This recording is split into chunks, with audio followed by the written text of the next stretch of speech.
আব্বা একটু আস্তে করুন। খুব ব্যথা লাগছে। আমি কাঁপা গলায় বললাম। আব্বা থেমে গেলেন এক মুহূর্তের জন্য। তার মুখে চিন্তার ছাপ, কণ্ঠে কোমলতা। বৌমা, ভয় পেও না। কাজটা একটু কঠিন, কিন্তু এটা শেষ হলেই তোমার ব্যথা কমে যাবে। আমি চুপচাপ রইলাম। চোখের কোণের জল জমে উঠল। জানতাম আব্বা আমাকে সাহায্য করার চেষ্টা করছেন, কিন্তু তবুও কষ্টটা যেন মনটাকে ছুঁয়ে যাচ্ছিল। তো বন্ধুরা, আমি এখন আপনাদের শুরু থেকে সম্পূর্ণ সত্য ঘটনাটি জানাব। তার জন্য আপনাদের ভিডিওটি না টেনে সম্পূর্ণ দেখতে হবে। তা না হলে কিছুই বুঝতে পারবেন না। বন্ধুরা, আমার নাম ঈশিতা। আমার বয়স ২-৪ বছর। আমার শ্বশুরের নাম খোকন। আমার বিয়ে হয়েছে মাত্র ৫ মাস হল। বিয়ের কিছুদিন পরেই আমার স্বামী ব্যবসার কাজে দেশের বাইরে চলে গেলেন ১ মাসের জন্য। তারপর থেকে বাড়িতে রয়ে গেলাম শুধু আমি আর আমার শ্বশুর। আমরা দুজন। আমার শাশুড়ি মারা গেছেন প্রায় ৬ বছর আগে। তারপর থেকে শ্বশুর আর বিয়ে করেননি। বাড়িটা শান্ত, নিঃশব্দ। কিন্তু সেই নীরবতার মধ্যেও যেন একটা অজানা অনুভূতি লুকিয়েছিল। আমার স্বামী যখন বিদেশে গেলেন আমি একদম ভেঙে পড়েছিলাম। ভেবেছিলাম বিয়ের পর প্রথমবার এতদিন তাকে দেখতে পারব না, এই শূন্যতাটা যেন সহ্য হচ্ছিল না। দিনের বেলাতেও মন খারাপ লাগত। রাতে একা ঘুমোতে পারতাম না। সেদিন সন্ধ্যায় ঘরের আলো নিভিয়ে শুয়েছিলাম। চোখের কোণে জল জমে আছে। বুকের ভেতরটা ভারী লাগছে। ঠিক তখনই দরজার কাছে পায়ের শব্দ শুনলাম। ধীরে ধীরে দরজাটা খুলে গেল। আমি চমকে উঠলাম। দেখলাম শ্বশুর আব্বা দাঁড়িয়ে আছেন, হাতে এক গ্লাস পানি আর একটা ছোট ওষুধের প্যাকেট নিয়ে। নরম স্বরণ বললেন, বৌমা, তুমি খাওনি কিছু? সারাদিন কিছু মুখে দাওনি? আমি চোখ মুছে বললাম, না আব্বা, খিদে লাগছে না। তিনি পাশে বসে শান্ত কণ্ঠে বললেন, দেখো মা, ওরা যখন বাইরে যায় তখন বাড়ির দায়িত্ব আমাদের নিতে হয়। তুমি মন খারাপ করো না। আমি আছি। তোমার যত্নের কোনো কমতি হবে না। তার কণ্ঠে এক ধরনের অদ্ভুত মমতা ছিল। তখন আমি একটা জিনিস খুব স্পষ্টভাবে লক্ষ্য করলাম। বিয়ের পর এতদিন হয়ে গেলেও আমার শ্বশুর কখনো এভাবে আমার সঙ্গে কথা বলেননি। তিনি সাধারণত খুব চুপচাপ মানুষ। নিজের কাজে ব্যস্ত থাকতেন। আমার সঙ্গে প্রায় কথা বলতেন না বললেই চলে। সকালে উঠতেন, পত্রিকা পড়তেন, তারপর নাস্তা করে নিজের ঘরে চলে যেতেন। আমি চেষ্টা করতাম সাধারণভাবে কথা বলতে, কিন্তু তিনি শুধু ছোট ছোট উত্তর দিতেন। হ্যাঁ, না, ঠিক আছে, এর বেশি কিছু না। অথচ সেদিন যেন তিনি একেবারে অন্যরকম হয়ে গেলেন। তার চোখে ছিল এক ধরনের কোমলতা, কণ্ঠে অচেনা উষ্ণতা। সেই মুহূর্তে মনে হচ্ছিল যেন তিনি অনেকটা বদলে গেছেন। আমি অবাক হয়ে তাকিয়েছিলাম তার দিকে। ভাবছিলাম, এই মানুষটা এতদিন এত নির্লিপ্ত ছিলেন, হঠাৎ আজ কেন এত যত্নশীল হয়ে উঠলেন? তার কথাগুলো শুনে ভালো লাগছিল, কিন্তু মনটা অদ্ভুত এক অস্থিরতায় ভরে যাচ্ছিল। যেন কোনো অজানা কিছু ঘটতে যাচ্ছি, যার আভাস তখনই টের পাচ্ছিলাম, কিন্তু ঠিক বোঝার মতো করে ধরতে পারছিলাম না।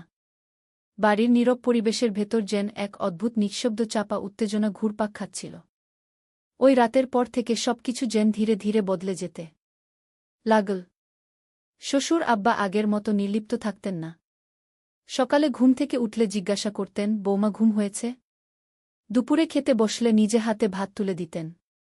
এইটা নাও মা, একটু বেশি খাও। তার এই আচরণে প্রথমে অবাক হতাম, তারপর ধীরে ধীরে অভ্যস্ত হয়ে গেলাম। কিন্তু মনের ভেতরে একটা প্রশ্ন ঘুরে বেড়াত, এই হঠাৎ পরিবর্তনের কারণটা কি? পরের দিন বিকেলে বৃষ্টি পড়ছিল। আমি বারান্দায় বসে আকাশের দিকে তাকিয়েছিলাম। হালকা ঠান্ডা হাওয়ায় চুলগুলো এলোমেলো হয়ে যাচ্ছিল। ঠিক তখনই পেছন থেকে ধীরে ধীরে একটা চাদর এসে জড়িয়ে গেল আমার কাঁধে। আমি চমকে তাকালাম। দেখি শ্বশুর আব্বা দাঁড়িয়ে আছেন। বললেন, ঠান্ডা লাগবে বৌমা, ভিজে যেও না। তার কণ্ঠটা নরম, কিন্তু সেই নরমতার ভিতরেও যেন কিছু একটা ছিল যেটা বোঝা যায় না, তবুও অনুভব করা যায়। আমি কিচ্ছু বলিনি, শুধু মাথা নিচু করে বসে রইলাম। বাইরে বৃষ্টি ঝরছিল আর ভেতরে যেন অজানা কিছু গড়ে উঠছিল, যেটা হয়তো বলা যায় না, কিন্তু যেটা অনুভব করা বন্ধ করা যায় না। সেই দিনটার পর থেকেই শ্বশুর আব্বার আচরণ আরও অদ্ভুত হতে লাগল। আগে তিনি শুধু প্রয়োজনের কথাই বলতেন। এখন প্রায় আমার আশেপাশে থাকতেন। কখনো রান্নাঘরে এসে জিজ্ঞেস করতেন, বৌমা কিছু লাগবে? আবার কখনো বিকেলে দরজার কাছে দাঁড়িয়ে দেখতেন আমি কি করছি। তার দৃষ্টিতে এক ধরনের গভীরতা ছিল, যা আগে কখনো টের পায়নি। প্রথমে ভেবেছিলাম হয়তো তিনি একা থাকেন বলে একটু স্নেহ দেখাচ্ছেন, কিন্তু ধীরে ধীরে সেই স্নেহের ভেতরে যেন অন্যরকম কিছু মিশে যাচ্ছিল। রাতে ঘুমাতে গেলে দরজার ওপাশে পায়ের শব্দ শুনতাম, মৃদু স্পষ্ট। মনে হতো কেউ যেন দরজার কাছেই দাঁড়িয়ে আছে নিঃশব্দে। একদিন রাতে হঠাৎ ঘুম ভেঙে গেল। দেখি দরজার নিচ দিয়ে হালকা আলো আসছে। আমি ধীরে ধীরে উঠে দরজার কাছে গেলাম। কাপা হাতে দরজাটা সামান্য ফাঁক করতেই দেখি আব্বা বসে আছেন সোফায়, আমার ঘরের দিকেই তাকিয়ে। আলোটা তার মুখে পড়ছিল, চোখ দুটো গভীর চিন্তামগ্ন। আমার বুক ধকধক করতে লাগল। দরজাটা আস্তে করে বন্ধ করে দিলাম। সেই রাতটার পর আমি আর স্বাভাবিক থাকতে পারিনি। সবকিছুতেই যেন রহস্য, অজানা এক অস্বস্তি। মনে হচ্ছিল এই বাড়ির নীরবতার মধ্যে কিছু একটা ঘটছে যা আমি দেখতে পাচ্ছি না, কিন্তু টের পাচ্ছি প্রতি মুহূর্তে। সেই রাতের পর থেকে আমি নিজেকে শান্ত রাখার চেষ্টা করছিলাম। ভেবেছিলাম হয়তো আমি বাড়ির নিস্তব্ধতায় অতিরিক্ত সংবেদনশীল হয়ে পড়েছি। কিন্তু যতই সময় যাচ্ছিল ততই বিষয়গুলো অদ্ভুত হয়ে উঠছিল। একদিন সকালে রান্নাঘরে ঢুকে দেখি চুলার পাশে রাখা দুধের পাত্র উথলে পড়ে গেছে, অথচ আমি তখনও ঘুম থেকে উঠিনি। নিচে কেউ ঢুকেছে এমন কোনো চিহ্নও নেই। আবার একদিন দেখলাম আমার ঘরের দরজাটা আমি ভেতর থেকে বন্ধ করেও সকালে অল্প খোলা অবস্থায় আছে। মনে হচ্ছিল কেউ যেন ভেতরে ঢুকে কিছু একটা করেছে, কিন্তু কোনো চিহ্ন রেখে যায়নি। শ্বশুর আব্বা তখনও আগের মতো শান্ত স্বাভাবিক আচরণ করছেন। তিনি মাঝে মাঝে আমাকে বলতেন, বৌমা তোমার মুখে ক্লান্তি দেখি কেন? ঘুম হয় না নাকি? আমি শুধু হাসতাম, কিন্তু ভিতরে ভিতরে ভয়টা বাড়ছিল। তারপর একদিন সন্ধ্যায় আমি একা বসেছিলাম ড্রয়িং রুমে। হঠাৎ উপরতলা ঘর থেকে একটা মৃদু শব্দ এলো, যেন কেউ ধীরে ধীরে হাঁটছে। আমি চমকে উঠলাম, ভাবলাম হয়তো আব্বা। কিন্তু বাইরে তাকিয়ে দেখি তিনি বারান্দায় বসে খবরের কাগজ পড়ছেন। তখন আমার বুক ধকধক করতে লাগল। আমি ধীরে ধীরে সিঁড়ি বেয়ে উপরে উঠলাম। বাতাসে এক অদ্ভুত গন্ধ, পুরনো কাপড় আর ধুলোর গন্ধ। ঘরের দরজাটা সামান্য খোলা ছিল। দরজাটা ঠেলে ভেতরে ঢুকতেই দেখলাম সেই দিনটার পর থেকে বাড়িটা অদ্ভুতভাবে ভারী হয়ে উঠেছিল। কোনো কারণ ছাড়াই যেন বাতাসে চাপা একটা অস্বস্তি লেগে থাকত। দিনবেলায় সব স্বাভাবিক মনে হলেও রাত হলে যেন চারদিকের নীরবতা ভেঙে অদ্ভুত সব শব্দ শোনা যেত। এক রাতে আমি ঘুমাতে যাচ্ছিলাম। হঠাৎ বাইরের করিডোর থেকে শব্দ পেলাম, কারো ধীরে হাঁটার শব্দ, তারপর থেমে যাওয়া। আমি ভেবেছিলাম হয়তো শ্বশুর আব্বা, কিন্তু কিছুক্ষণ পর আবার শুনলাম এবার শব্দটা আমার ঘরের জানালার দিক থেকে। বুক ধকধক করতে লাগল। আমি উঠে দরজার পাশে দাঁড়ালাম, মনোযোগ দিয়ে শুনতে লাগলাম। এবার একেবারে পরিষ্কার শুনতে পেলাম, কেউ যেন নিঃশব্দে আমার নাম ডাকছে। ঈশিতা। আমি হতবাক। গলা শুনে মনে হলো খুব পরিচিত, কিন্তু ঠিক বুঝতে পারছিলাম না কার। দরজাটা খোলার সাহস হচ্ছিল না, পুরো শরীর কাঁপছিল ভয়ে। পরদিন সকালে আব্বাকে জিজ্ঞেস করলাম, রাতে আপনি কি আমার ঘরের পাশে ছিলেন? তিনি অবাক হয়ে বললেন, না তো, আমি তো সারারাত আমার ঘরেই ছিলাম। তুমি কিছু শুনেছিলে নাকি? আমি কিছু বলিনি, শুধু মাথা নেড়ে চলে গেলাম। কিন্তু মনের ভেতরে একটা ঝড় বয়েছিল। রাতে শোনা সেই কণ্ঠটা কার? এরপর থেকে প্রতিদিন রাতে কিছু না কিছু ঘটতে লাগল। কখনো দরজা হালকা দুলে ওঠে, কখনো ঘরের বাতি নিজে নিজে নিভে যায়। আমি প্রথমে ভেবেছিলাম হয়তো ঘরে কোনো বিদ্যুৎ সমস্যা, কিন্তু একদিন এমন কিছু ঘটল যা আমাকে বিশ্বাস করিয়ে দিল এই বাড়িতে শুধু আমি আর আব্বা নই, আরও কেউ আছে। সেই রাতে আমি বিছানায় শুয়েছিলাম, জানালাটা অল্প খোলা ছিল। হঠাৎ এক দমকা হাওয়ায় এসে পর্দাটা উড়িয়ে দিল। আমি চোখ খুলেই দেখি জানালার ধারে কেউ দাঁড়িয়ে, মুখ দেখা যাচ্ছিল না, কিন্তু ছায়াটা স্পষ্ট। আমি চিৎকার করে উঠতেই ছায়াটা এক ঝটকায় অদৃশ্য হয়ে গেল। আব্বা দৌড়ে এলেন। কি হয়েছে বৌমা? আমি কাঁপা গলায় বললাম। জানালার পাশে কেউ ছিল। তিনি বাইরে তাকিয়ে দেখলেন, তারপর শান্ত গলায় বললেন, ওদিকে কেউ নেই। হয়তো ভুল দেখেছ। কিন্তু আমি জানতাম আমি ভুল দেখিনি। সেই ছায়াটা বাস্তব ছিল। সেই রাতের ঘটনাটা আমাকে একদম ভিতর থেকে নাড়িয়ে দিয়েছিল। সকালে অনেক ভেবেছি, হয়তো চোখের ভুল, হয়তো ছায়া দেখেছি। কিন্তু যতবার চোখ বন্ধ করি জানালার ধারে দাঁড়িয়ে থাকা সেই অবজবটা বারবার ভেসে ওঠে মনে। তারপরের দিন থেকে আমি আমার শ্বশুরের দিকে একটু অন্যভাবে তাকাতে শুরু করলাম। অদ্ভুতভাবে তার চোখের দৃষ্টি, হাঁটার ভঙ্গি সবকিছুতে যেন কিছু মিল পাচ্ছিলাম সেই রাতের ছায়াটার সঙ্গে। কখনো মনে হতো তিনি কিছু লুকাচ্ছেন, আবার কখনো ভাবতাম হয়তো আমারই ভুল ধারণা। একদিন বিকেলে আব্বা বারান্দায় বসে চা খাচ্ছিলেন। আমি রান্নাঘর থেকে বেরিয়ে দেখলাম বাতাসে হালকা আলো পড়েছে। তার মুখটা অদ্ভুত লাগছে। সেই মুহূর্তে মনে হল, এই মুখটাই তো আমি দেখেছিলাম জানালার পাশে। আমার বুকটা কেঁপে উঠল। আমি কিছু না বলে ভেতরে চলে এলাম। কিন্তু মন শান্ত হচ্ছিল না। রাতে আবার হালকা শব্দ হল, একইভাবে ধীরে ধীরে ঠিক জানালার দিক থেকে। আমি চাদর মুড়ি দিয়ে শুয়ে রইলাম। সাহস হচ্ছিল না তাকাতে। শব্দটা থেমে গেল কিছুক্ষণ পর। কিন্তু হঠাৎ করেই খুব নিচু স্বরে সেই একই গলা। ঈশিতা! আমি বিছানা থেকে উঠে দরজার ফাঁক দিয়ে তাকালাম। বাইরে কেউ নেই। কিন্তু আলো নিভে গেল এক মুহূর্তে। আমি জানতাম এইবার যা দেখছি বা শুনছি সেটা কল্পনা নয়। আমার মনে হচ্ছিল কেউ যেন আমাকে বোঝাতে চাইছে কিছু। কিন্তু কে আর কেন? সবচেয়ে ভয়ঙ্কর ব্যাপার হলো আমার মনের গভীর একটা অজানা অনুভূতি তৈরি হচ্ছিল। যে ছায়াটা আমি দেখেছিলাম সেটি আমার শ্বশুর নয়। কিন্তু তার সঙ্গে কোনো এক অদ্ভুত মিল রয়েছে। যেন তার চেনা গন্ধ, তার চলার ছন্দ। কিন্তু মুখটা একদম অপরিচিত। সেই মুহূর্তে আমি বুঝে গেলাম এই বাড়ির ভেতর কিছু একটা লুকিয়ে আছে যা আব্বার সঙ্গে কোনোভাবে জড়িত। কিন্তু কিভাবে সেটা আমি তখনও জানতাম না। সেই রাত্রার পর থেকে আমি আর শান্তিতে থাকতে পারছিলাম না। ঘরের প্রতিটি কোণ, প্রতিটি শব্দ যেন আমার ভেতরের ভয়টাকে নাড়া দিচ্ছিল। আব্বা আগের মতোই শান্ত স্বরে কথা বলতেন। কিন্তু তার চোখে যেন অন্য কিছু ছিল। অচেনা, গভীর আর ভয়ানকভাবেই চেনা। একদিন সকালে আমি রান্নাঘরে ছিলাম। তিনি এসে পেছন থেকে বললেন, বৌমা, আমি তোমার জন্য চা বানিয়ে এনেছি। আমি চমকে তাকালাম। বললাম, আব্বা, আপনি তো কখনো চা বানান না। তিনি মৃদু হেসে বললেন, আজ মন চাইল। চায়ের কাপটা হাতে নিতেই আমার বুকের ভেতরে একটা কাঁপুনি উঠল। তার কণ্ঠে, তার হাসিতে অদ্ভুত এক মিল ছিল। তো বন্ধুরা, এই গল্পটি কিন্তু এখানেই শেষ নয়। এই গল্পটির দ্বিতীয় পর্ব রয়েছে। নদীর ধারে এক গ্রাম। প্রথম অধ্যায়, শুরুর কথা। পদ্মা নদীর ধারে ছোট্ট একটা গ্রাম, নামটা হল কুসুমপুর। এই গ্রামে বাস করত একটা ছেলে, তার নাম রাকিব। রাকিবের বয়স মাত্র 22 বছর। লেখাপড়ায় ভালো ছিল সে, কিন্তু টাকার অভাবে ঢাকা বিশ্ববিদ্যালয়ে ভর্তি পরীক্ষা দিতে পারেনি। এখন গ্রামের স্কুলে পড়ায়। মাসে বেতন পায় 10,000 টাকা। রাকিবের বাবা মারা গেছেন 3 বছর আগে।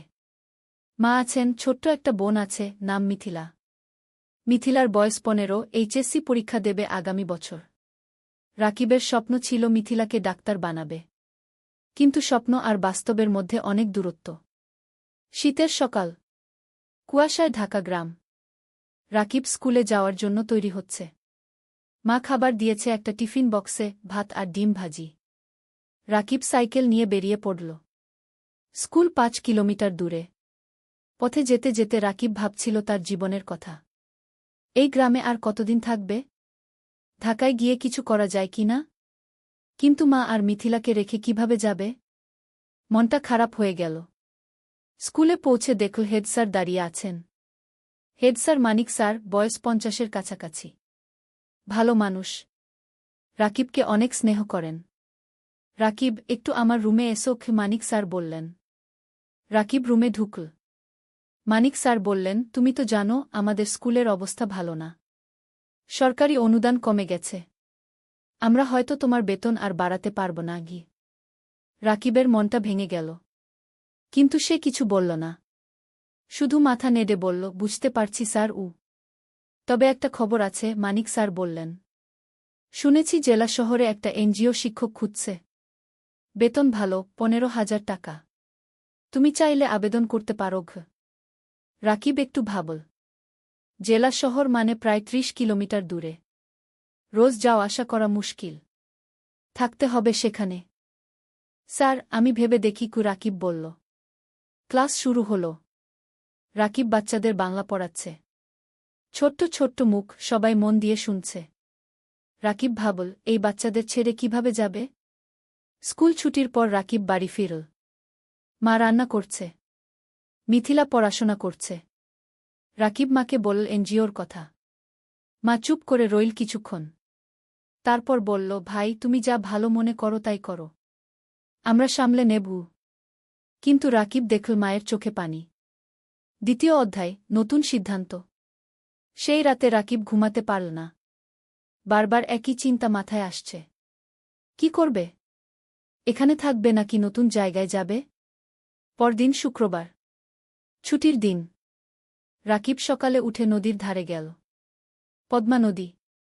শীতকালে পানি কমে যায়, বালুর চর জেগে ওঠে। রাকিব একটা চরের উপর বসল। দূরে মাছ ধরা নৌকা দেখা যাচ্ছে। রাকিব ছোটবেলার কথা ভাবল। বাবা জীবিত ছিলেন তখন। বাবাও মাছ ধরতেন। একদিন নৌকা উল্টে গিয়ে বাবা ডুবে মারা যান। সেদিন থেকে রাকিবের জীবন বদলে গেল। লেখাপড়া ছেড়ে দিতে হল। মাকে সাহায্য করতে হল। হঠাৎ কেউ পেছন থেকে ডাকল, রাকিব ভাই। রাকিব ফিরে তাকাল। দেখল তার বন্ধু সাজিদ দাঁড়িয়ে আছে। সাজিদ ঢাকায় থাকে, প্রাইভেট কোম্পানিতে চাকরি করে। গ্রামে এসেছে ঈদের ছুটিতে। সাজিদ, কবে এলি? রাকিব খুশি হল। গতকাল এলাম। তোর খোঁজেই এসেছিলাম। সাজিদ পাশে বসল। দুই বন্ধু অনেকক্ষণ গল্প করল। সাজিদ বলল তার চাকরির কথা, ঢাকার জীবনযাপনের কথা। রাকিব শুনল চুপচাপ। তারপর সাজিদ জিজ্ঞেস করল, তুই এই গ্রামে আর কতদিন পড়ে থাকবি? ঢাকায় চলে আয় না, আমি তোকে চাকরি খুঁজে দেবগু। রাকিব মাথা নাড়ল। মা আর মিথিলাকে রেখে কিভাবে যাব? ওদেরকে নিয়ে আয়। ঢাকায় ভাড়া বাসায় থাকবি, সাজিদ বলল। তোকে তো জানি। ঢাকায় এক রুম ভাড়া নিতে কত টাকা লাগে? আমার সামর্থ্য আছে। রাকিব তিক্ত হাসল। সাজিদ কিছু বলল না। সে জানে রাকিবের সমস্যা। দুপুরে রাকিব বাড়ি ফিরল। মা খাবার দিয়েছে। ভাত, ডাল আর একটা মাছ। রাকিব খেতে খেতে ভাবছিল, জীবনটা কেন এত কঠিন? খাওয়ার পর মিথিলা এল। ভাইয়া, আমার পরীক্ষার ফি দিতে হবে। 5,000 টাকা গু। রাকিবের মাথায় হাত। এই মাসে বেতন পাবে 10,000 টাকা। তার মধ্যে বাড়ি ভাড়া 3,000, মায়ের ওষুধ 2,000, খরচপাতি 3,000। পরীক্ষার ফি দেবে কোথা থেকে? চিন্তা করিস না, ব্যবস্থা হবে কি, রাকিব বলল। কিন্তু ব্যবস্থা হবে কিভাবে? রাকিব জানে না। সেই রাতে রাকিব মনস্থির করল, সে জেলা শহরে এনজিওর চাকরির জন্য আবেদন করবে। 15,000 টাকা হলে অনেক কিছু করা যাবে। তৃতীয় অধ্যায়, নতুন পথ। সোমবার সকালে রাকিব জেলা শহরে গেল। এনজিওর অফিস খুঁজে পেল। একটা 3তলা বিল্ডিং। ভেতরে ঢুকে নাম লিখল রিসেপশনে। কিছুক্ষণ পর ডাক পড়ল। একটা রুমে ঢুকল রাকিব। দেখল একজন ভদ্রমহিলা বসে আছেন। বয়স 40-এর কাছাকাছি। হাসি মুখ। বসুন। আপনার নাম? মহিলা জিজ্ঞেস করলেন। রাকিব। রাকিব হোসেন। আপনার সার্টিফিকেট? রাকিব ব্যাগ থেকে সার্টিফিকেট বের করে দিল। মহিলা দেখলেন। আপনি গ্রামে পড়ান? মহিলা জিজ্ঞেস করলেন। জি ইমাম। 3 বছর ধরে। ভালো। আমরা গ্রামের স্কুলে কাজ করি। আপনার অভিজ্ঞতা কাজে লাগবে গু। মহিলা আরও কিছু প্রশ্ন করলেন। রাকিব উত্তর দিল। তারপর মহিলা বললেন, ঠিক আছে, আমরা আপনাকে জানাব। 1 সপ্তাহের মধ্যে ফোন করব। রাকিব বের হয়ে এল। মনটা একটু হালকা লাগল। হয়তো চাকরি হবে। কিন্তু সমস্যা হলো অন্য জায়গা। রাকিব গ্রামে ফিরে দেখল মা অসুস্থ হয়ে পড়েছে। জ্বর হয়েছে। ডাক্তার ডেকে আনতে হল। ডাক্তার ওষুধ লিখে দিল। ওষুধের দাম 1,000 টাকা। রাকিবের পকেটে 5 টাকা ছিল। বাকি 5 টাকা ধার করতে হল পাশের বাড়ির কাকার কাছে। মা শুয়ে শুয়ে বলল, ভাই তুমি জেলা শহরে চাকরি নিও না, আমরা এখানে থাকি। না মা, তোমার চিকিৎসার জন্য টাকা লাগবে। মিথিলার পড়াশোনার জন্য টাকা লাগবে। আমাকে ভালো চাকরি করতে হবে, রাকিব বলল। পরের সপ্তাহে রাকিবের ফোন এল এনজিও থেকে। চাকরি হয়েছে, পরের মাস থেকে জয়েন করতে হবে। রাকিব খুশি হল, কিন্তু সাথে সাথে চিন্তাও হল। জেলা শহরে থাকবে কোথায়? বাসা ভাড়া নিতে হবে। সেই টাকা কোথায়? রাকিব মানিক স্যারের কাছে গেল, সব বলল। মানিক স্যার শুনলেন, তারপর বললেন, তুমি চিন্তা করো না, আমার জেলা শহরে একটা ছোট্ট ফ্ল্যাট আছে, খালি পড়ে আছে, তুমি সেখানে থাকতে পারো। প্রথম 3 মাস ভাড়া লাগবে না গি। রাকিবের চোখে পানি এল। স্যার, আপনি তুমি ভালো ছেলে, তোমার উন্নতি হোক এটাই চাই। মানিক স্যার হাসলেন। রাকিব স্যারের পা ছুঁয়ে সালাম করল। চতুর্থ অধ্যায়, জেলা শহরে নতুন জীবন। পরের মাসের প্রথম দিনে রাকিব জেলা শহরে চলে এল। মা আর মিথিলা গ্রামে রইল।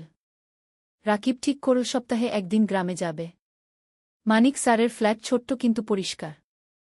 একটা রুম, একটা রান্নাঘর, একটা বাথরুম। রাকিব নিজের জিনিসপত্র গুছিয়ে রাখল। পরদিন এনজিও অফিসে গেল। কাজ শুরু হল। রাকিবকে দায়িত্ব দেওয়া হল 5টা গ্রামের স্কুল দেখাশোনা করার। সপ্তাহে 3 দিন স্কুলে যেতে হবে, বাকি দিন অফিসে। প্রথম দিন রাকিব একটা গ্রামে গেল। স্কুলটা খুবই খারাপ অবস্থায়।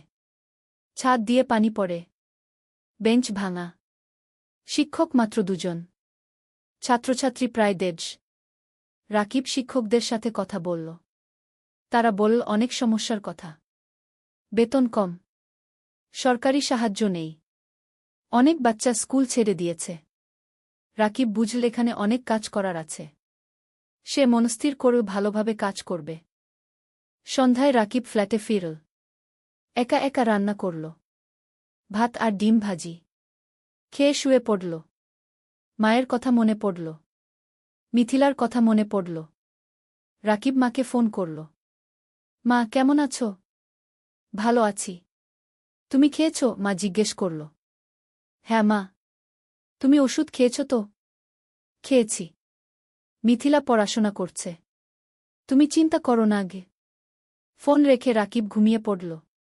দিন যাচ্ছে। রাকিব কাজে মন দিচ্ছে। সে দেখছে স্কুলগুলোর অবস্থা ধীরে ধীরে ভালো হচ্ছে। এনজিও থেকে সাহায্য আসছে। নতুন বেঞ্চ এসেছে। ছাদ মেরামত হয়েছে। শিক্ষকদের ট্রেনিং দেওয়া হচ্ছে। রাকিব খুশি। তার মনে হচ্ছে সে কিছু ভালো কাজ করছে। 3 মাস পর রাকিব প্রথম বেতন পেল। 15,000 টাকা।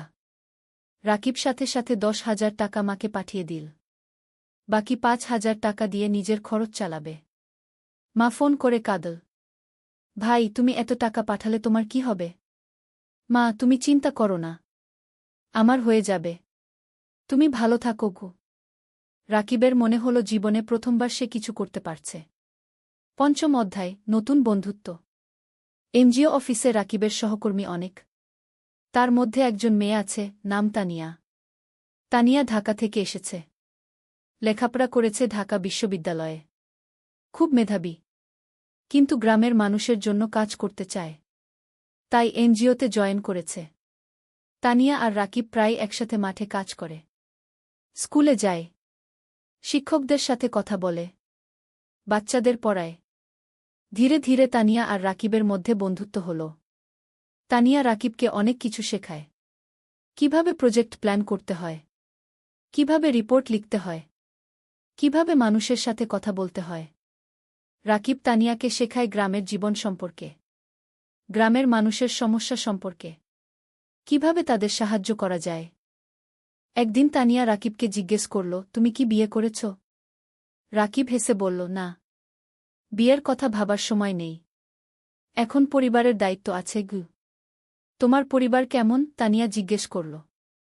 রাকিব তার মা আর মিথিলার কথা বলল। বাবার মৃত্যুর কথা বলল। কিভাবে সে সংসার চালাচ্ছে সেই কথা বলল। তানিয়া শুনল চুপচাপ। তারপর বলল, তুমি খুব সাহসী। রাকিব কিছু বলল না, শুধু হাসল। সময় যাচ্ছে। রাকিবের কাজ ভালো হচ্ছে।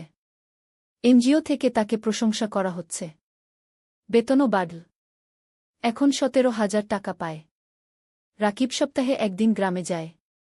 মাকে দেখে আসে। মিথিলার পড়াশোনা দেখে দেয়। মিথিলা এখন কলেজে পড়ছে। সে ডাক্তার হতে চায়। একদিন মা রাকিবকে বলল, ভাই, তোর বিয়ের কথা ভাবা উচিত কে? রাকিব হাসল। মা, এখনো সময় আছে।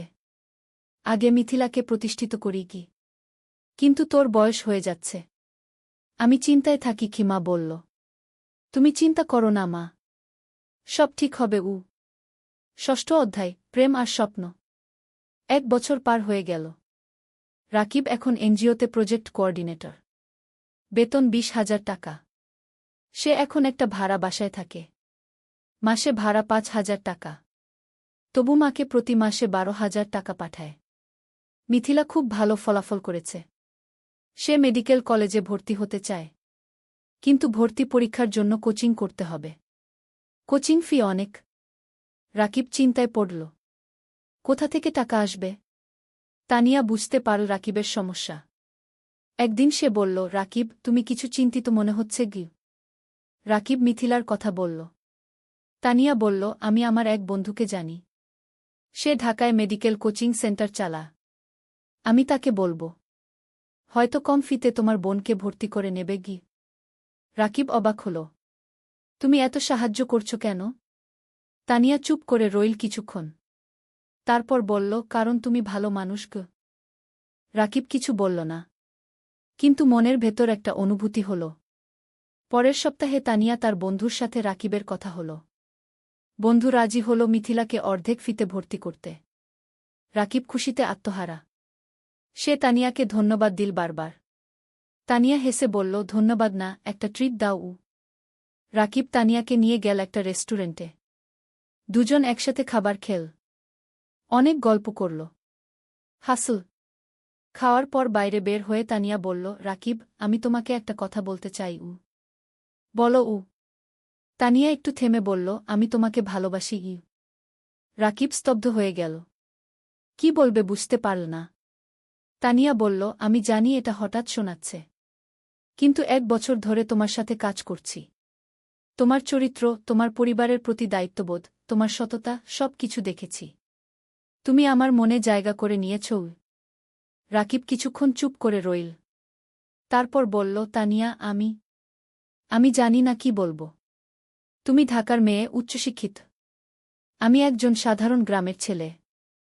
আমার পরিবার গরিব। আমার অনেক দায়িত্ব আছে। তানিয়া রাকিবের হাত ধরল। এগুলো আমার কাছে কোনো সমস্যা নয়। আমি তোমাকে চাই, তোমার টাকা বা স্ট্যাটাস নয়। রাকিবের চোখে পানি এল। তানিয়া, আমি তোমাকে কিছু দিতে পারব না। তুমি আমাকে ভালোবাসা দিতে পারবে। সততা দিতে পারবে। এটাই যথেষ্ট। রাকিব তানিয়ার দিকে তাকাল। তারপর বলল, আমিও তোমাকে ভালোবাসি। কিন্তু ভয় পাচ্ছি।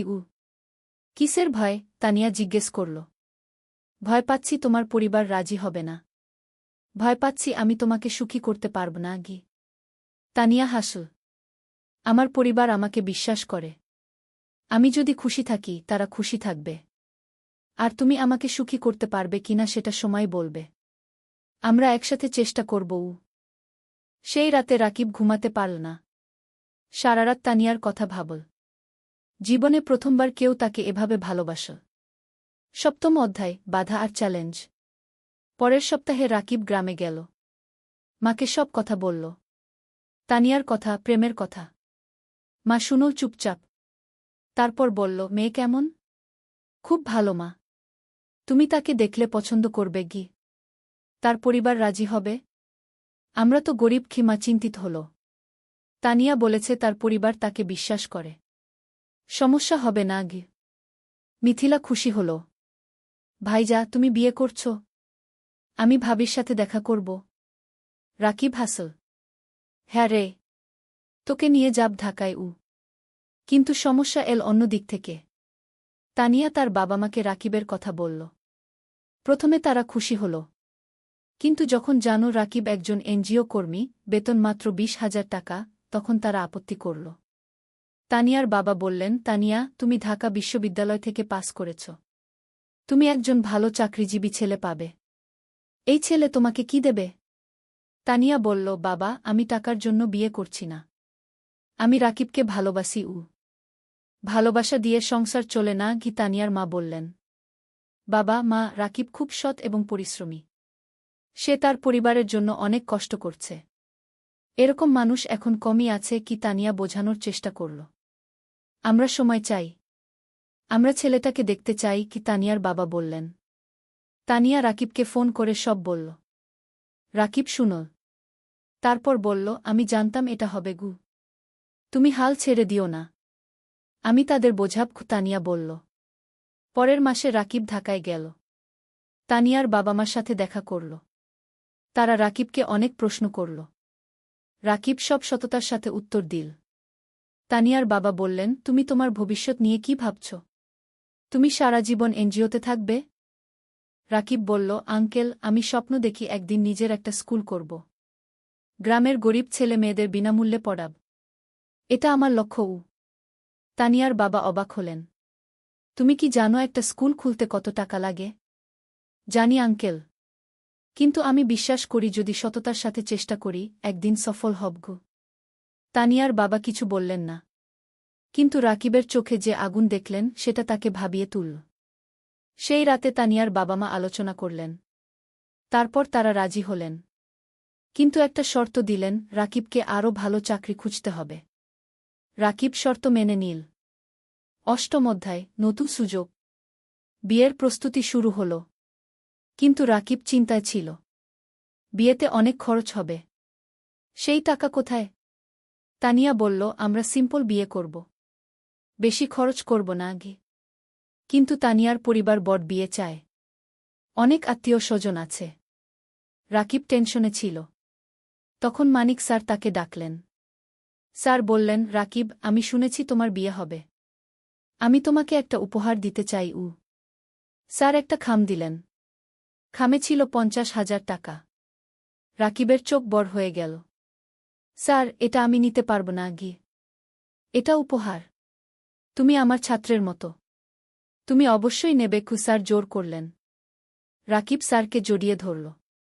স্যার, আপনি আমার জন্য অনেক কিছু করেছেন। তুমি ভালো থাকো। এটাই চাই। এদিকে রাকিবের ভাগ্য ঘুরতে শুরু করল। একদিন এনজিওর ডিরেক্টর রাকিবকে ডাকলেন। বললেন, রাকিব, তোমার কাজ আমরা খুব পছন্দ করেছি। আমরা একটা নতুন প্রজেক্ট শুরু করছি। তুমি প্রজেক্ট ম্যানেজার হবে। বেতন হবে 35,000 টাকা। রাকিব বিশ্বাস করতে পারল না। 35,000 টাকা! এত টাকা কখনো কল্পনাও করেনি। স্যার, সত্যি? রাকিব জিজ্ঞেস করল। হ্যাঁ। তুমি যোগ্য। তুমি পারবে কি? ডিরেক্টর বললেন। রাকিব সাথে সাথে তানিয়াকে ফোন করল। তানিয়া খুশিতে চিৎকার করল। সেই সন্ধ্যায় রাকিব মাকে ফোন করল। সব বলল। মা কাঁদতে লাগল। খুশির কান্না। ভাই, আল্লাহ তোমার ভালো করেছে। তুমি অনেক কষ্ট করেছ কি? মা বলল। মা, এখন আমরা ভালো থাকব। মিথিলার পড়াশোনা ভালো হবে। তুমি সুস্থ থাকবে। বিয়ের দিন এল। সিম্পল কিন্তু সুন্দর বিয়ে। গ্রাম থেকে মা আর মিথিলা এসেছে।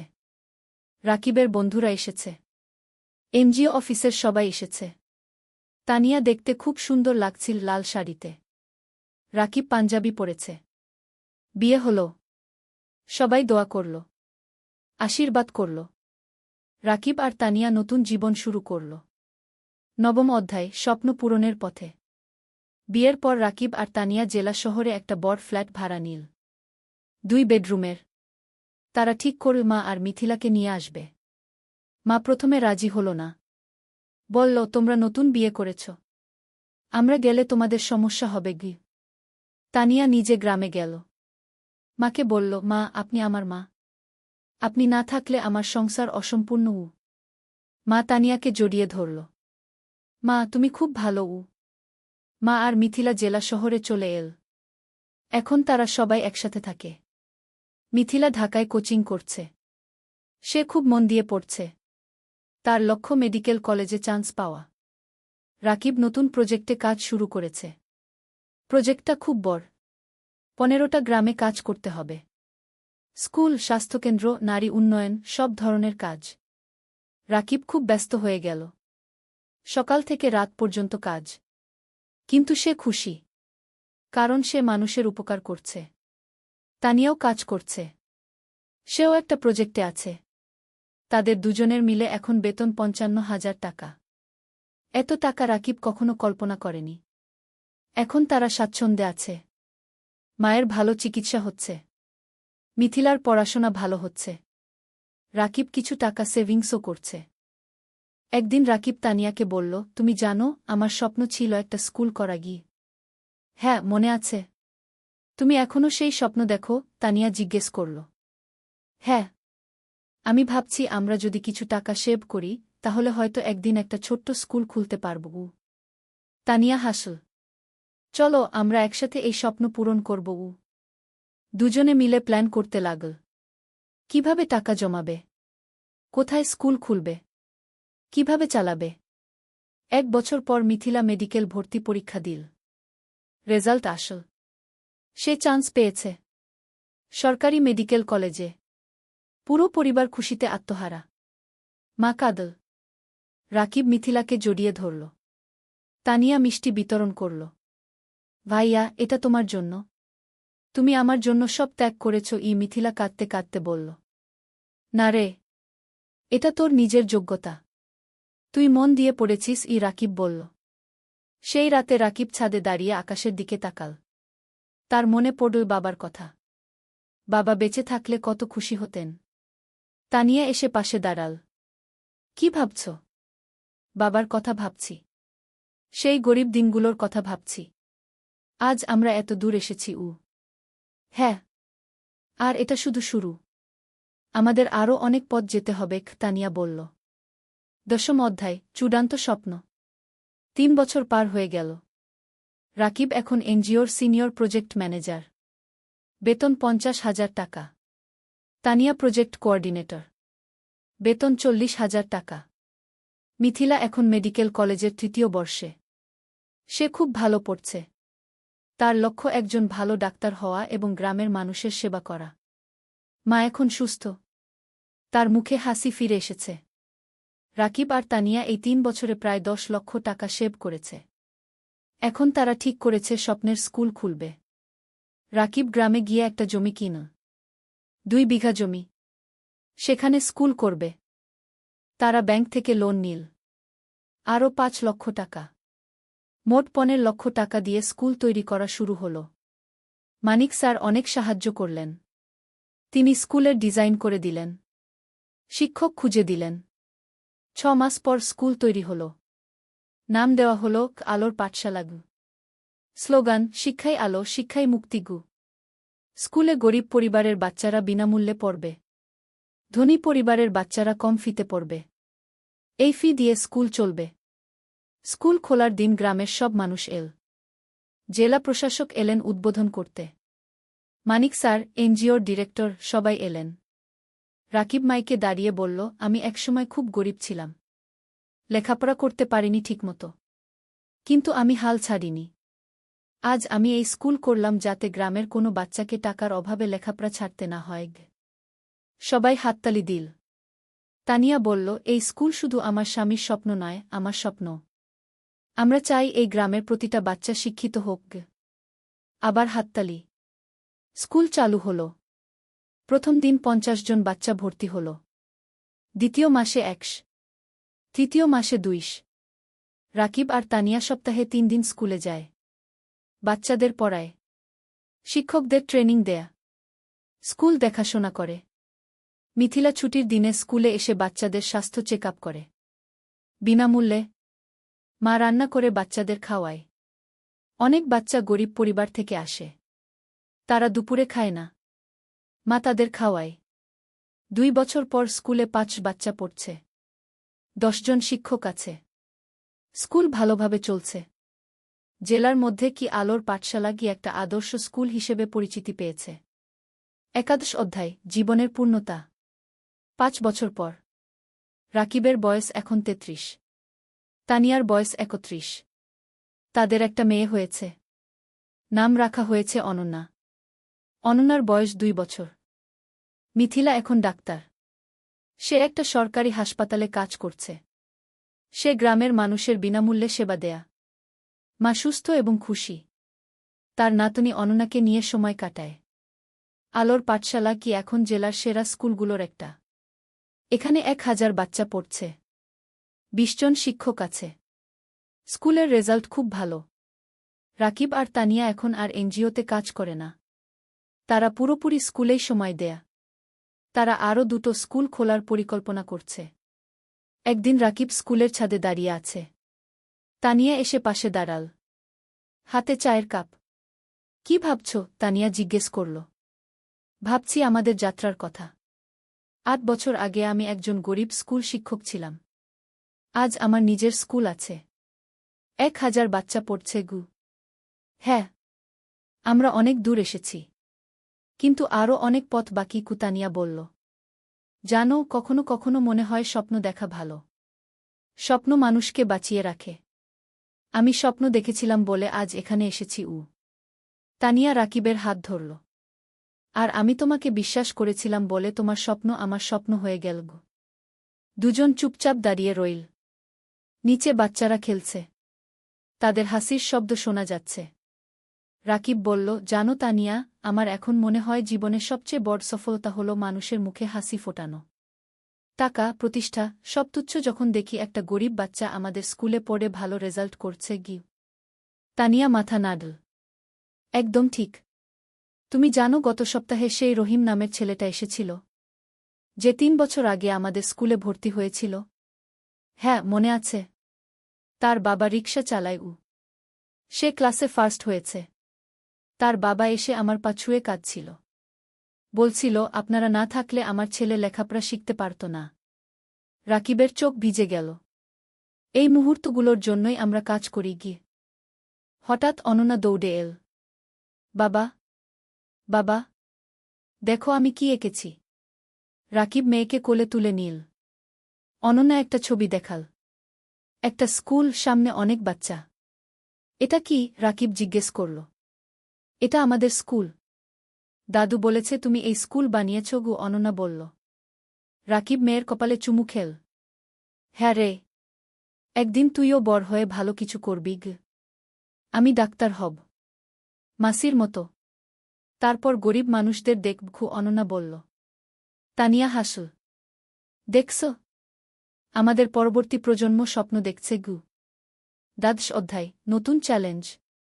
কিন্তু জীবন কখনো সোজা পথে চলে না। একদিন রাকিব খবর পেল স্কুলের জমি নিয়ে সমস্যা হয়েছে। একজন স্থানীয় রাজনীতিবিদ দাবি করছে জমিটা তার। রাকিব চিন্তায় পড়ে গেল। সে আইনজীবীর সাথে দেখা করল। আইনজীবী বলল, কাগজপত্র দেখাও। রাকিব সব কাগজ দেখাল। আইনজীবী দেখে বলল, তোমার কাগজ ঠিক আছে, কিন্তু ওই লোক ক্ষমতাবান। সে ঝামেলা করবে।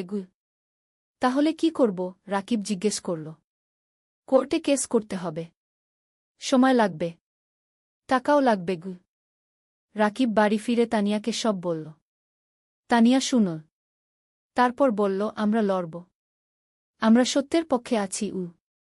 কেস শুরু হল। প্রতি সপ্তাহে কোর্টে যেতে হচ্ছে। আইনজীবীর ফি দিতে হচ্ছে। টাকা খরচ হচ্ছে অনেক। কিন্তু রাকিব হাল ছাড়ল না। সে জানে সে ন্যায়ের পক্ষে। এই সময় গ্রামের মানুষ রাকিবের পাশে দাঁড়াল। তারা একটা কমিটি করল। সবাই মিলে টাকা তুলো রাকিবকে সাহায্য করার জন্য। একদিন গ্রামের চেয়ারম্যান রাকিবের কাছে এসে বলল, রাকিব, তুমি আমাদের গ্রামের গর্ব। তুমি আমাদের বাচ্চাদের শিক্ষিত করছ। আমরা তোমাকে একা ছাড়ব না। রাকিব কান্নায় ভেঙে পড়ল। আপনারা আমার পরিবার। মানিক স্যারও সাহায্য করলেন। তিনি জেলা প্রশাসকের সাথে কথা বলল। প্রশাসক বিষয়টা দেখলেন। ৬ মাস পর কোর্ট রায় দিল রাকিবের পক্ষে। জমি রাকিবেরই। সেই দিন স্কুলে উৎসব হল। সবাই খুশি। বাচ্চারা নাচল, গাইল। রাকিব মাইকে বলল, আজ আমরা জিতেছি। কিন্তু এটা শুধু আমার জয় নয়, এটা আমাদের সবার জয়। সত্যের জয়। ত্রয়োদশ অধ্যায়, সম্প্রসারণ। কেস জেতার পর রাকিবের আত্মবিশ্বাস বেড়ে গেল। সে ঠিক করল আরও একটা স্কুল খুলবে, পাশের জেলায়। তানিয়া রাজি হল। তারা আবার সেভিংস শুরু করল। এই সময় একটা বড় সুখবর এল। একটা আন্তর্জাতিক এনজিও তাদের স্কুলের কথা শুনেছে। তারা সাহায্য করতে চায়। এনজিওর একজন প্রতিনিধি এল আলোর পাঠশালাগু দেখতে। সে সব দেখল। শিক্ষকদের সাথে কথা বলল। বাচ্চাদের সাথে কথা বলল। তারপর সে রাকিবকে বলল, আমরা আপনার কাজে মুগ্ধ। আমরা আপনাকে 10 লক্ষ টাকা গ্রান্ট দিতে চাই নতুন স্কুলের জন্য গু। রাকিব বিশ্বাস করতে পারল না। 10 লক্ষ টাকা? সত্যি? রাকিব জিজ্ঞেস করল। হ্যাঁ। আপনি একটা প্রস্তাব লিখে পাঠান। আমরা অনুমোদন করব। রাকিব আর তানিয়া রাত দিন পরিশ্রম করে প্রস্তাব লিখল। পাঠিয়ে দিল। 1 মাস পর অনুমোদন এল। 10 লক্ষ টাকা। রাকিব পাশের জেলায় জমি কিনা। নতুন স্কুল তৈরি শুরু হল। এবার আরও বড় স্কুল। আরও ভালো সুবিধা। মিথিলা বলল, ভাইজা, নতুন স্কুলে একটা হেলথ ক্লিনিক বানাও। আমি সপ্তাহে একদিন এসে বাচ্চাদের দেখবগু। চমৎকার আইডিয়া, রাকিব বলল। নতুন স্কুলে একটা হেলথ ক্লিনিকও তৈরি হল। মিথিলা আর তার 2 জন সহকর্মী ডাক্তার সেখানে বিনামূল্যে সেবা দেয়া। নতুন স্কুলের নাম দেওয়া হল আলোর পাঠশালা, দুগ। এখানেও গরিব বাচ্চারা বিনামূল্যে পড়ে। 1 বছরে দ্বিতীয় স্কুলেও 5 বাচ্চা ভর্তি হল। রাকিবের স্বপ্ন আরও বড় হল। সে ভাবল, জেলার প্রতিটা গ্রামে একটা করে স্কুল করবে। 14 অধ্যায়, পুরস্কার। 3 বছর পর। রাকিব এখন 40 বছরের। তার 5টা আলোর পাঠশালাগু আছে।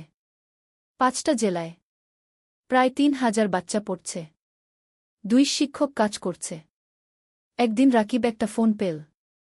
ঢাকা থেকে। শিক্ষা মন্ত্রণালয় থেকে। আপনি রাকিব হোসেন? ফোনে একজন জিজ্ঞেস করল। জিউ। আপনাকে জানাতে পেরে আনন্দিত যে আপনার নাম জাতীয় শিক্ষা পুরস্কারের জন্য নির্বাচিত হয়েছে। আপনি গ্রামীণ শিক্ষায় অসামান্য অবদান রেখেছেন গু। রাকিব স্তব্ধ হয়ে গেল। জাতীয় পুরস্কার? সত্যি? রাকিব জিজ্ঞেস করল। হ্যাঁ। আগামী মাসে ঢাকায় অনুষ্ঠান হবে। মাননীয় প্রধানমন্ত্রী পুরস্কার দেবেন গু। রাকিব ফোন রেখে তানিয়াকে জড়িয়ে ধরল। তান, আমরা জাতীয় পুরস্কার পেয়েছি। তানিয়া কাঁদতে লাগল। খুশির কান্না। তুমি পেরেছ। তুমি সত্যিই পেরেছ। মা খবর শুনে কাঁদল। ভাই, তোর বাবা বেঁচে থাকলে কত খুশি হতো উ। মিথিলা বলল, ভাইজা, তুমি আমার হিরো গো। অনন্যা, এখন 7 বছর, বলল, বাবা, তুমি সবচেয়ে ভালো বাবা। পুরস্কারের দিন। ঢাকা। বঙ্গভবন। রাকিব স্যুট পরেছে। তানিয়া শাড়ি পরেছে। মা, মিথিলা, অনন্যা সবাই গেছে। মানিক স্যারও গেছে। তিনি রাকিবকে বললেন, আমি গর্বিত তোমার শিক্ষক ছিলাম গো। অনুষ্ঠানে অনেক মানুষ। রাকিবের নাম ডাকা হল। সে মঞ্চে উঠল। প্রধানমন্ত্রী তাকে পুরস্কার দিলেন।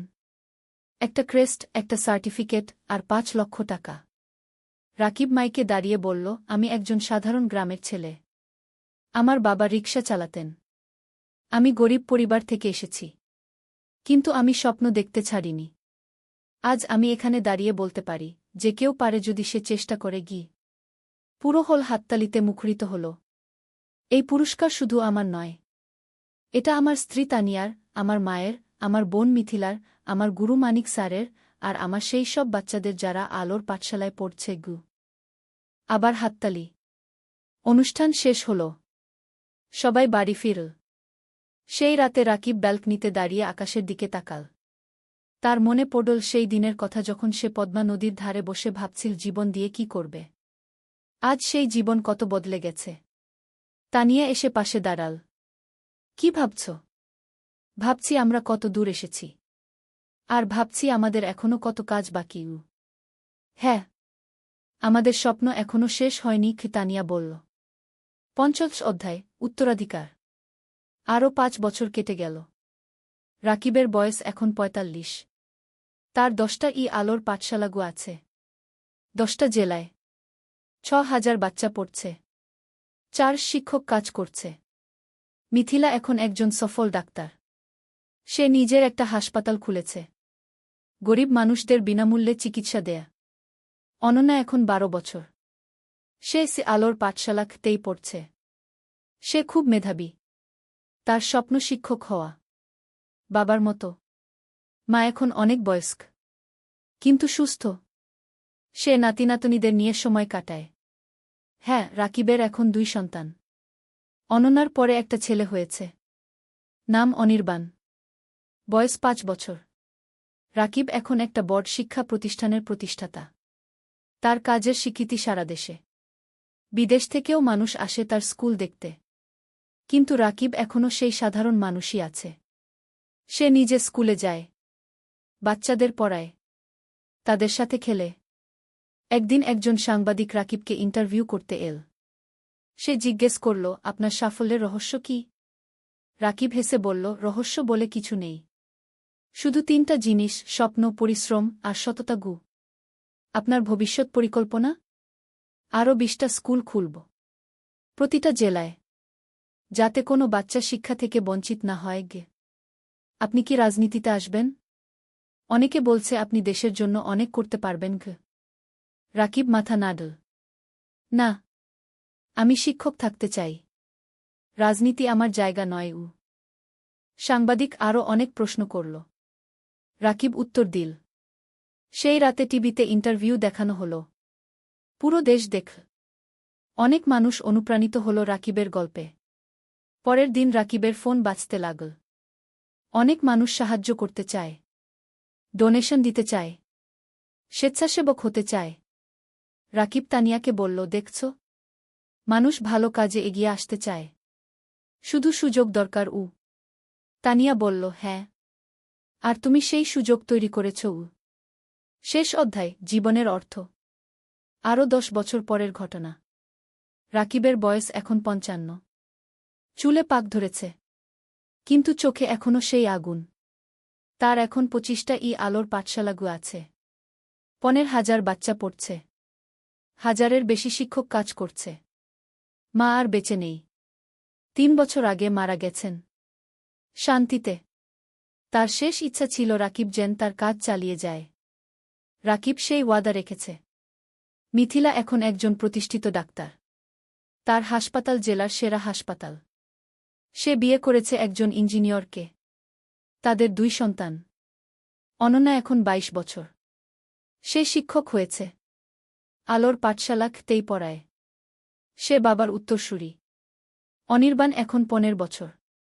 সে মেডিকেলে পড়তে চায়। মাসির মতো ডাক্তার হতে চায়। রাকিব এখন অনেক কম সময় অফিসে থাকে। বেশিরভাগ সময় বাচ্চাদের সাথে থাকে। গল্প বলে, গান শেখায়, জীবনের পাঠ দেয়। একদিন একটা বাচ্চা রাকিবকে জিজ্ঞেস করল, স্যার, আপনি এত কিছু করলেন কেন? আপনি তো ব্যবসা করে ধনী হতে পারতেন। রাকিব হাসল। বাবা, টাকা দিয়ে সব কিছু কেনা যায় না।